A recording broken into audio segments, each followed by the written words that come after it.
Hi, ever wonder what it's like to work another profession or live in the underworld? Listen to unsuspecting riders give a 10 to 15 minute personal masterclass as I spontaneously interview them as they enter my taxi. I'm your host, Simon Rushton, and this is Taxi Chronicles.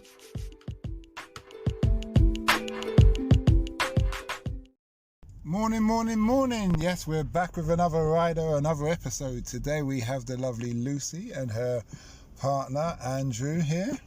And Lucy's an actor and Andrew's in the software computer stuff business. Excuse me for putting it like that. And we're going to mainly focus on Lucy, but I'm sure Andrew will jump in there at times. So nice to have you here, Lucy.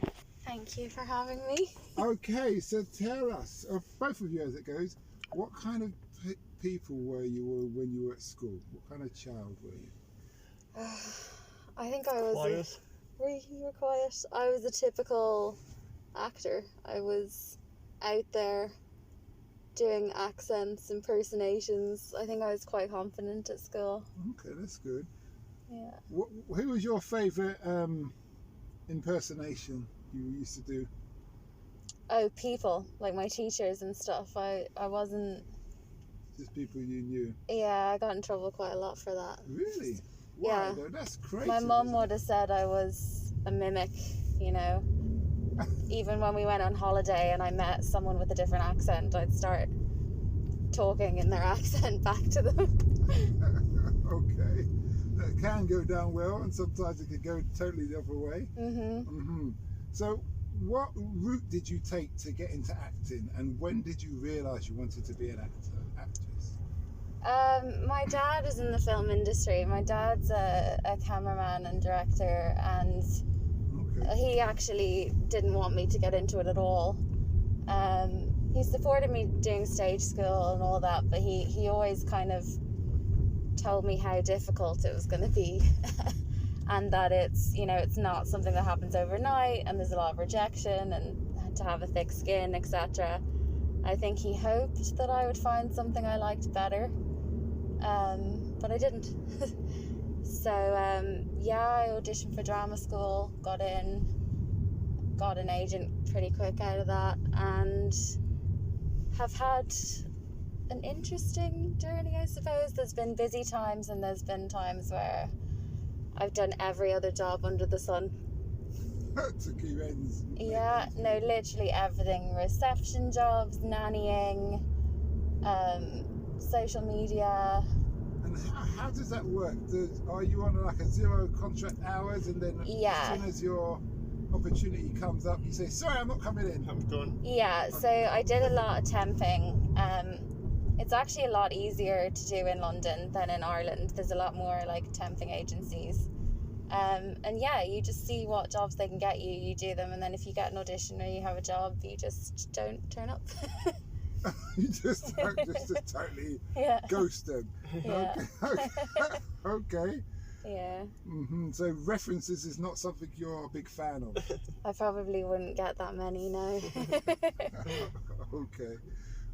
What have you learnt over your years of acting that you wish you knew when you started?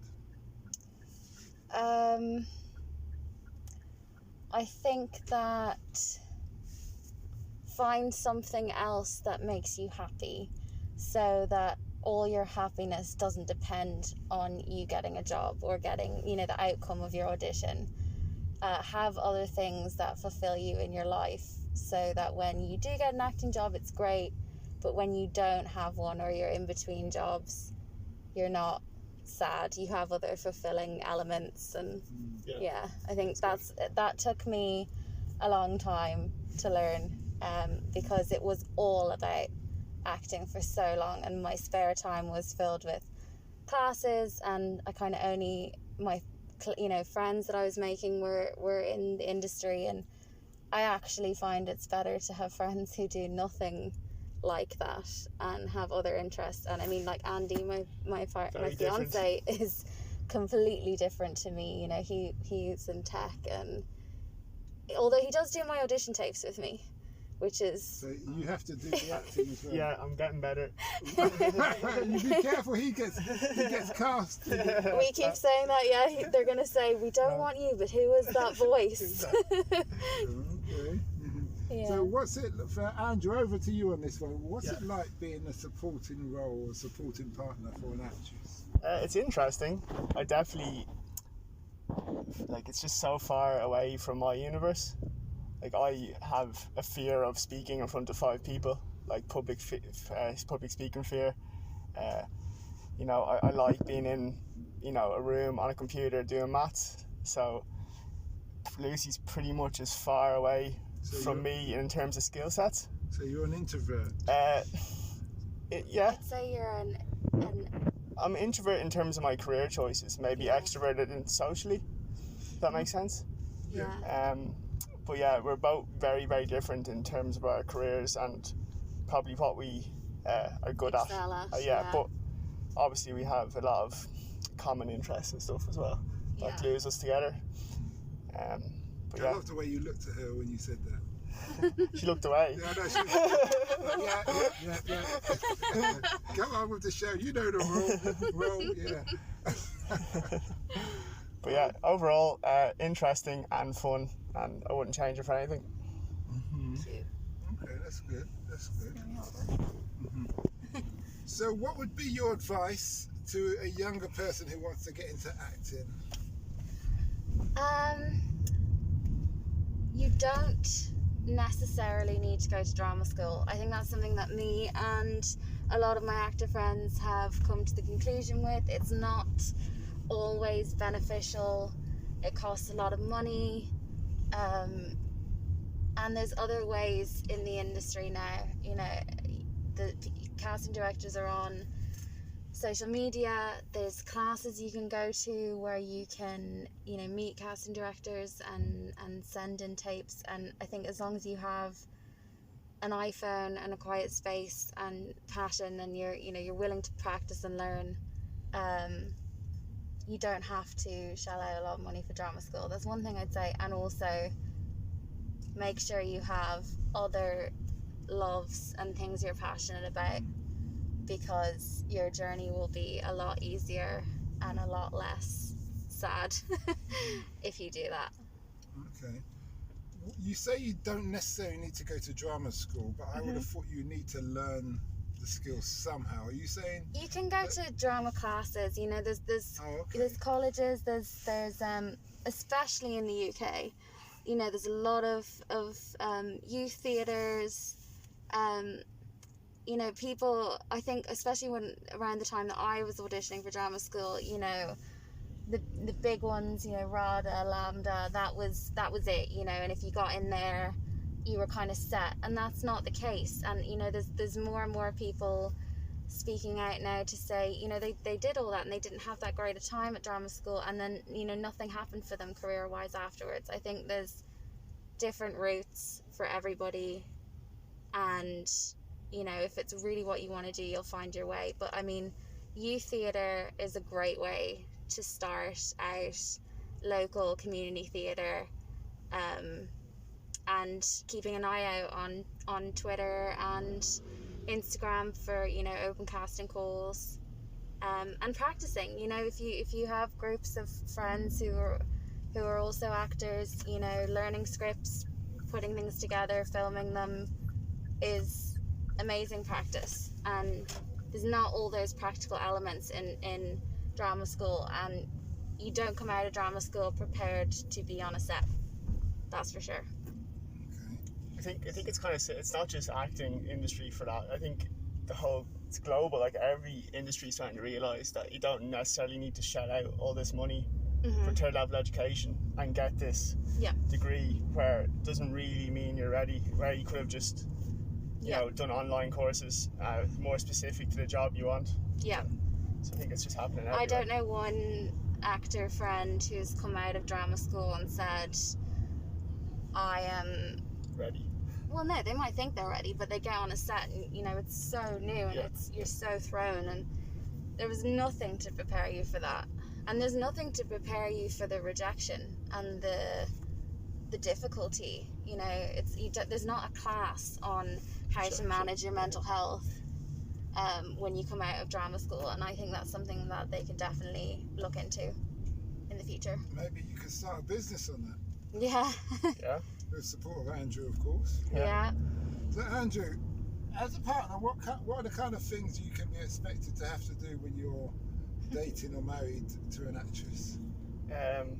Well, we already mentioned the auditions. Yeah. I've had to come out of my shell a bit, even though I'm not behind the camera. I'm just in the other side of the room. I still have to, you know, read out loud. It's a bit uncomfortable, even for me, not doing the work. But I've gotten used to that. And make sure we don't have arguments. Do you critique the work? No. No. Like, I try just not say anything. unless I say the words really wrong. If I've really. It's tough because obviously Lucy, it's like, you know, it's her moment and it's high levels of stress. Yeah. So I just try to be as placid as possible. Yeah.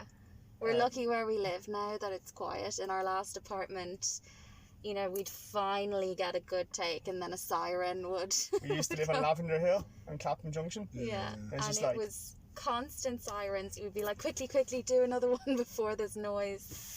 Yeah, I mean, it's a high stress situation doing a self-tape anyway when there's, you know, a quick turnaround, but then to add, you know, your partner into it, and you probably are more aggressive with how you speak to your partner. Yeah, quickly, let's do this. Yeah, but yeah, you've been helpful. I guess. Helping me with my lines. Yeah. Helping me helping me de-stress and not be anxious about it and just get into it. Having patience is like the biggest thing if you're dating or living with an actor. Patience is very helpful. So, can you name some of the shows you've been in? And what does the future hold for you? Yeah. So I was in season 3 of Rain. That was on Netflix. It was about Mary Queen of Scots. Oh, okay. What were you in that? Melanie was my character. Melanie. I was the prince's side piece. Okay. Yeah, that was like my first kind of taste of like a Netflix scale production, you know, and a period drama as well. Was that done in England? So they filmed it mostly in Toronto, but they do a lot of their kind of like pick-up stuff in Ireland. So I managed to get into it when I was in Ireland. Have you got all the castles and stuff? Yeah, well, a lot of them was CGI as well. Okay. But I think I mainly got that because I'm a horse rider, and I've always, that was another thing that I did since I was a child. So I think that was another reason that I got that, because I was comfortable to be, you know, in costume on a horse, and they were confident with that. A lot of actors lie about being able to ride a horse, so it's helpful to not do that. Oh, so they went on there on a fairground ride, a donkey, and they said, yep, that's a tick in the box. I interviewed an actor, and he was telling me, it was a very good interview because he broke it down about how to progress through the ranks. I can't remember what episode it was. I'll tell you, you can give it a listen and critique. But when he spoke about, he said, about horse riding, being able to swim, diving, fencing, all these different things that really contribute to you getting a position in a job. Yeah, I think that knowing your niche is important. I think for me, I kind of fought against my stereotype for quite a few years. What's your stereotype? I mean, white, blonde, female, always, you know, somewhere between a teenager and early 20s. I've always played these same kind of characters that I didn't feel had any depth. And I still get a few of them in, a few auditions in like that, but I think now, you know, there's so many amazing female writers coming out and writing for women.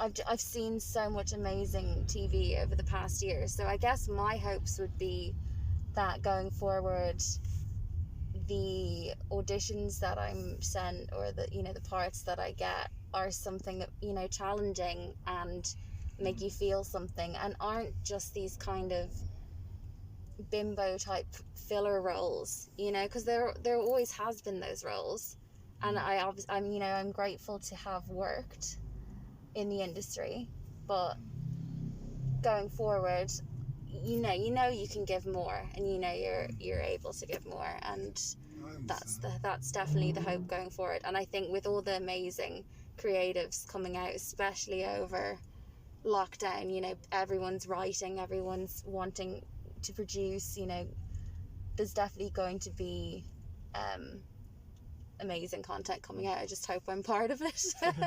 Where can people find you? They can find me on Instagram at Lucy Parker Byrne, and the same on Twitter. Do you want to spell that for them? Yeah, so Lucy Parker, Parker Byrne.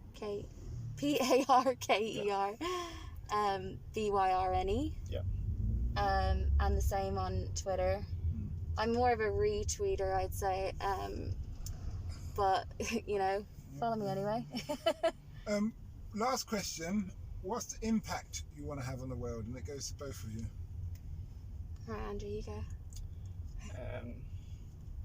It's a heavy question for a minute left in a taxi. Yep, I know. What's the point, babe? You want me to go? Yeah. Impact. I think we're gonna try start a family and have children. Yeah. In the medium term, raise good children. Kind people. Be kind people. Be kind people. Raise kind people. Have good vibrations around and us. Just help where we can in the world. Yeah, we definitely both have a kind of undiscovered philanthropic side that we want to fulfill at some point. Andy's done quite a lot of running for charity. Yeah.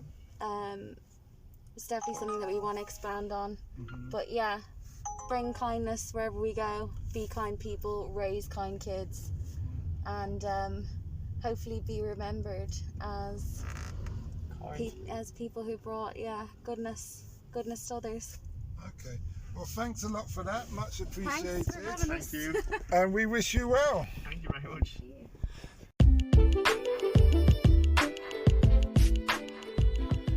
We hope you liked that interview. Don't forget to like, share and subscribe to get the latest daily episode. Ever considered investing in the continent with the fastest growing economy and population on Earth? The same continent that holds 30% of the world's known natural resources?